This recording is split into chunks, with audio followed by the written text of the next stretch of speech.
لاہور سے کراچی جانے والی مسافر ڈیوو بس کا موٹر وے M5 پر ملتان کے قریب آئل ٹینکر سے خوفناک تصادم۔ المناک حادثے میں 20 مسافر جھلس کر جاں بحق، 6 زخمی ہو گئے۔ لاشیں اور زخمی نستر ہسپتال اور ملتان برن سینٹر منتقل کر دیے گئے۔ DNA کے ذریعے لاشوں کی شناخت شروع۔ ذرائع کے مطابق حادثہ ڈرائیور کو نیند آنے کے باعث پیش آیا۔ افسوسناک حادثے کی وجہ سے M5 5 گھنٹے بند رہی۔ بدقسمت بس میں 24 مسافر اور 2 ڈرائیور سوار تھے۔ بس عملے کو سکر پہنچ کر تبدیل کیا جانا تھا۔ خوفناک موٹر وے بس حادثے نے کئی سوالات کو جنم دے دیا۔ کیا ڈرائیور کو نیند آ گئی تھی؟ کیا ڈرائیور نے اچانک بریک لگائی؟ آئل ٹینکر میں کیا تھا؟ تیل یا کوئی اور کیمیکل؟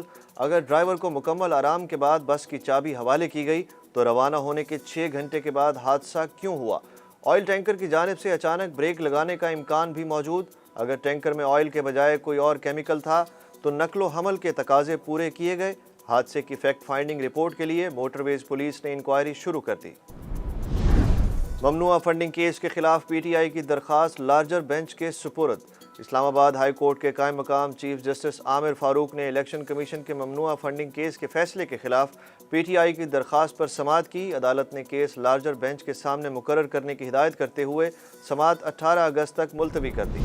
FIA خیبر پختونخوا نے فارن فنڈنگ کیس میں پاکستان تحریک انصاف کے رہنماؤں کو 18 اگست کو طلب کر لیا۔ سابق اسپیکر قومی اسمبلی اسد کیسر، صوبائی ممبر فائنانس محمد محسن داؤد، پارٹی کے سابق سیکریٹری جنرل اور خیبر پختونخوا کے سابق گورنر شاہ فرمان اور PTI کے صوبائی فائنانس سیکریٹری محمد عمران کو بھی طلب کیا گیا ہے۔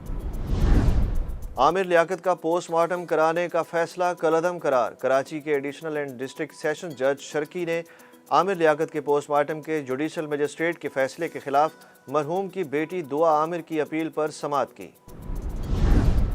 ڈالر کی قدر میں مسلسل کمی۔ انٹر بینک میں 213 روپے 20 پیسے کا ہو گیا۔ ڈالر آج 69 پیسے کم ہوا۔ اوپن مارکیٹ میں ایک ڈالر کی قیمت 210 روپے ہے۔ پیٹرول سستا ہونے کی ساری باتیں افواہ ثابت ہوئیں۔ عالمی مارکیٹ میں پیٹرول سستا، حکومت نے مہنگا کر دیا۔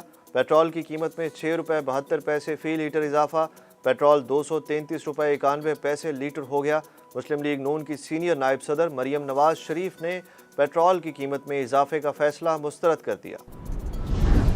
پاکستان کا نیدرلینڈز کے خلاف ٹاس جیت کر بیٹنگ کا فیصلہ۔ پاکستان اور نیدرلینڈز کے درمیان پہلا ون ڈے میچ آج روٹرڈیم میں کھیلا جا رہا ہے۔ پاکستان اور نیدرلینڈ کے درمیان آج ہونے والے پہلے ون ڈے میچ میں قومی ٹیم میں 2 کھلاڑی ڈیبیو کر رہے ہیں۔